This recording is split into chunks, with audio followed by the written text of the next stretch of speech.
Olá, alunos, bom dia, tudo bem? Aqui é o professor Tobias, sou professor de Geografia da Rede de Ensino de São Vicente e hoje eu vou falar um pouquinho para vocês sobre população brasileira. Nós vamos ver alguns aspectos aí e algumas características da nossa população, tá bom? Comecei aqui a aula colocando uma imagem, se você olhar aqui, ó, que representa de fato a população brasileira. Quando a gente fala de população brasileira, a gente tem que entender que a nossa população ela é muito miscigenada, muito misturada.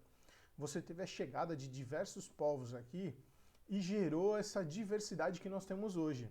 Não dá para você falar assim, olha, esse é o típico brasileiro. Não, por quê? Porque o brasileiro ele tem diversas formas, né? Ele descende de diversos povos, né? Então você vai ter um estereótipo, ou seja, características muito diferentes espalhadas aí pelo Brasil, tá bom? Se a gente pegar na nossa história, nós vamos ter aí essa diversidade e uma mistura de muitos povos. Eu coloquei alguns deles, né? Por indígenas, portugueses, africanos, franceses, holandeses, espanhóis, japoneses, alemães, poloneses, italianos e árabes das mais diferentes nacionalidades. Todos esses povos se misturaram aqui no nosso território e vivem hoje aqui e formaram a população brasileira, com diversos tons de pele, diversos tipos de cabelo, né, diversos tons nos olhos. Então a gente tem aí características muito diversificadas. Essa nossa diversidade se deve a essa mistura muito grande que aconteceu desde o início da nossa colonização, tá bom? A gente começa falando pelos indígenas. Então os indígenas já estavam aqui quando os portugueses chegaram. Eles são os primeiros povos aí do nosso país, tá?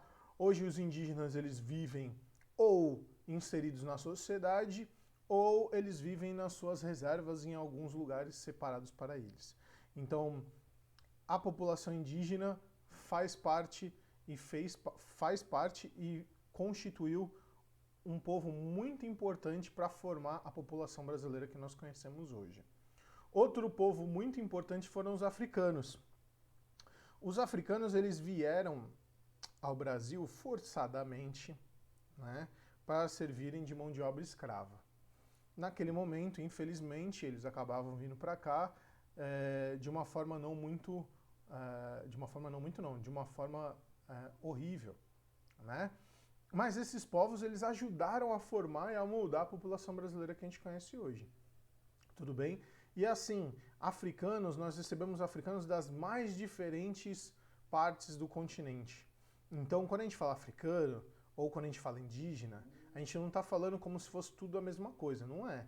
Eles têm diferentes povos, com diferentes culturas, diferentes línguas e com diferentes estereótipos também. Então são muito diferentes se você olhar de uma maneira geral, tá bom? Você tem os portugueses, não preciso falar muito deles, foram os nossos exploradores que chegaram aqui para dominar o território, explorar tudo que nós tínhamos. Nós temos os italianos, que vieram aí numa primeira leva no século XIX para trabalhar nas lavouras de café e depois no século XX devido à Segunda Guerra Mundial. Os alemães, da mesma maneira, acabaram chegando em grande parte aí no século XIX ou século XX. Os eslavos, juntamente com os alemães. Os japoneses, que também foram uma mão de obra muito importante lá no século XIX em São Paulo e também acabaram vindo durante uma parte do século XX para tentar uma melhor qualidade de vida aqui no Brasil, tá bom? E os árabes, eles acabaram vindo em grande quantidade já no século XX, eles não vieram antes em grandes levas, tá bom? Então você tem aí os árabes também sendo um importante povo que ajudou na formação da população brasileira. Dentre as nossas comunidades tradicionais, vamos dizer assim, nós temos os quilombolas, tá certo? O que são os quilombolas? São os descendentes de escravos. Então, se você olhar, todas essas manchas marrons no mapa são comunidades quilombolas estabelecidas, tá? E por que a gente tem essas comunidades quilombolas? É para que quilombolas possam manter suas culturas e as suas tradições. Então eles eram povos, né, que foram escravizados, depois eles acabaram formando os quilombos, e aí muitos desses quilombos permaneceram por muito tempo, e agora você acaba delimitando essas terras para que essas pessoas consigam manter a sua tradição, a tradição dos seus ancestrais. Tudo bem? Bem espalhado aí pelo nosso território. Aqui são duas fotos de duas comunidades aí quilombolas que a gente tem em nosso país, tá? A gente tem as reservas indígenas. Tudo que está em verde aí são reservas indígenas espalhadas pelo Brasil. Você tem em todo o território nacional. No Sudeste, Nordeste e Sul, você tem comunidades indígenas menores, né? Já na região Norte, você tem reservas indígenas maiores, tá certo? Da mesma maneira, por que você tem a reserva indígena? A reserva indígena serve para que o indígena consiga manter as suas tradições e consiga manter a sua cultura. Nada o proíbe de vir ter um estudo, um emprego dentro das cidades. Mas é importante eles manterem as suas terras para manter as suas tradições. Ah, isso é invenção do Brasil? Não, isso não é invenção do Brasil. Essas comunidades tradicionais, essas reservas de comunidades tradicionais, elas são comuns, tanto nos Estados Unidos, como na Austrália e em muitos outros países, que é para você manter viva as tradições desses povos, que não podem desaparecer, tá? Aqui eu coloquei duas fotos aí da tribo indígena, de duas tribos indígenas que a gente tem lá em Mongaguá, tá bom? Temos outros povos tradicionais? Temos. Nós temos os caiçaras, que aqui na nossa região nós temos bastante, tá bom? Que são povos que vivem da pesca.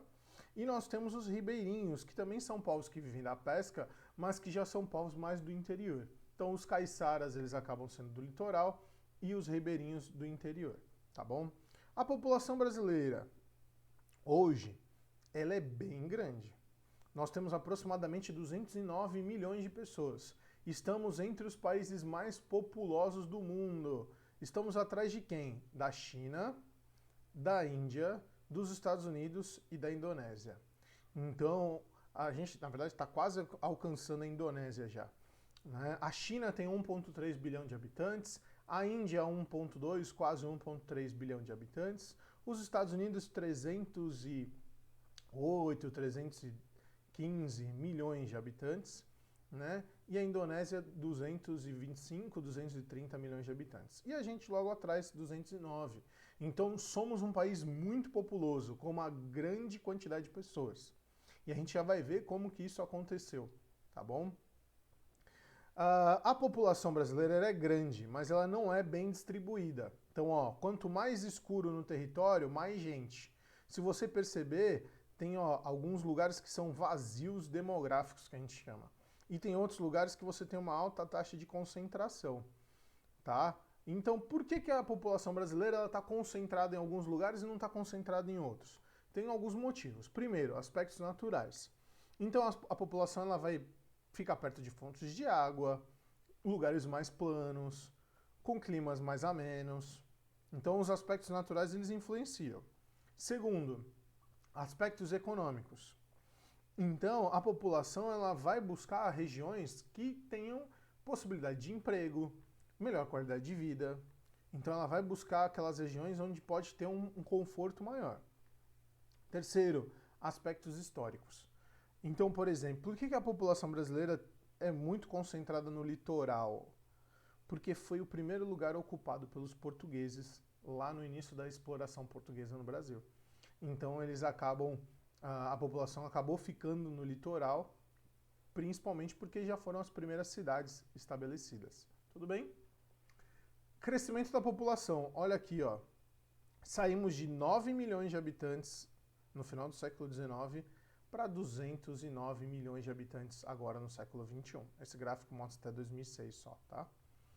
Mas temos um crescimento muito forte mesmo. Por quê? Alguns motivos aí bem rapidamente. A gente teve a chegada de muitos imigrantes. né, que acabaram inflando o número da nossa população. Mas a gente também teve uma melhora na qualidade de vida. O brasileiro está vivendo mais. Como o brasileiro vive mais, a população aumenta, porque as pessoas antes morriam muito cedo. Se você pegar notícias de jornal antigas, você vai perceber que falavam lá, aquele idoso de 50 anos. Um idoso de 50 anos, não. Hoje em dia você não fala isso. Mas na época você tinha uma expectativa de vida muito baixa.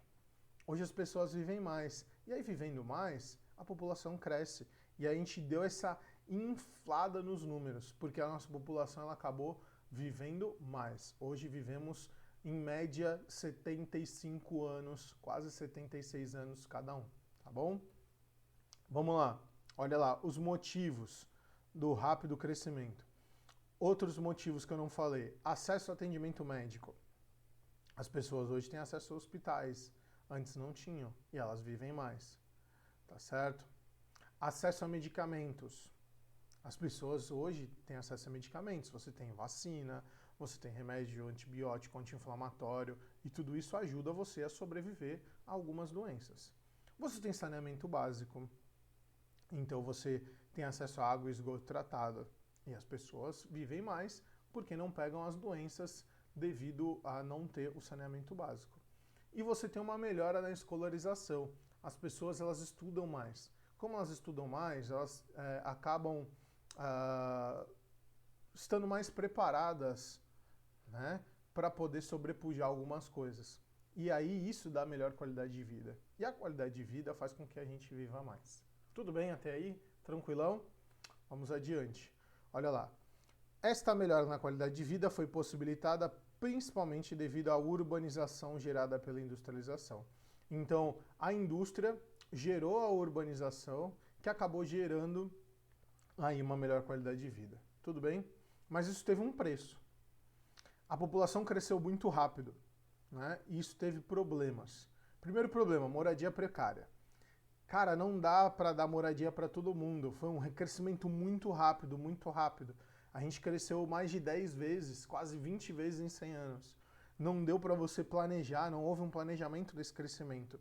E aí você tem moradias precárias igual a essa que fica na divisa entre Santos e São Vicente. Então você tem um problema de moradias, né? Falta de moradias porque não planejou e porque cresceu muito rápido. Outro problema é o acesso à saúde. Você não planejou, cresceu rápido, não tem hospital suficiente, não tem uma rede hospitalar para atender a todo mundo. Você tem problemas de acesso à educação. As escolas muitas vezes também têm problemas. Por quê? Cresceu muito rápido, não planejou, não tem escola e não tem infraestrutura suficiente. Tá certo? Você tem um sistema de transporte deficitário. Você cresceu muito rápido, você não planejou, e o sistema de transporte não atende a todo mundo de forma igualitária. Né? Você tem um problema na violência. Você cresceu rápido, você não planejou o crescimento, e aí você tem uma violência muito forte dentro desses grandes centros que causa muitos problemas à população. Tá bom? Então tudo isso foi uma falta de planejamento com um crescimento muito acelerado. Tá certo? A gente tem aqui uma pirâmide etária, que é um gráfico da população brasileira. Se você olhar na década de 60, tinha muito nascimento, que é a base, e pouco idoso, que é o topo. Em 2000 já tinha mudado um pouco, e você já tinha menos nascimento, já tinha mais gente no meio, né, adulto, e crescendo os idosos. Em 2010 já mudou pra caramba, quase nada de nascimento, um grande número de adultos e um crescimento de idosos. Então a nossa pirâmide tem mudado. Antes nascia um monte de gente, as pessoas tinham 5, 6, 7, 10 filhos. Né? Hoje as pessoas não têm tantos filhos assim. E aí você reduz o número de nascimentos. Reduzir o número de nascimentos vai reduzir o número de adultos no futuro. E isso pode gerar um problema. Então hoje a gente tem poucos nascimentos, muito adulto, porque nasceu lá atrás, e um número crescente de idosos. Qual o problema que isso pode gerar? Se você tem menos gente nascendo, é menos adulto no futuro. Menos adulto é menos trabalhador. Menos trabalhador, eu vou ter problema com falta de mão de obra. Então o Brasil, daqui a alguns anos, ele vai começar a ter problema de mão de obra. Vai faltar mão de obra para poder trabalhar. E isso é um problema, porque as pessoas elas não estão tendo mais tantos filhos. Tudo bem? Tranquilo? Essa é a nossa bibliografia, tá certo? Bem grande, tem bastante imagens, tá bom? Esses são os nossos contatos. Se você quiser entrar lá no Instagram, seduc_sv. Se quiser entrar no canal do YouTube, provavelmente onde você está assistindo esse vídeo, você entra lá. O Facebook da Seduc, Seduc São Vicente. Ou você liga para a sua escola e vê como você consegue falar com o professor. E nesses canais você vai poder tirar qualquer dúvida sobre o que a gente tratou hoje de população brasileira. Tudo bem? E aí você vai entrar lá no blog, fazer a atividade 30 e a atividade 31 para poder finalizar esses nossos estudos dessa semana. Tranquilo? Muito obrigado e até a próxima!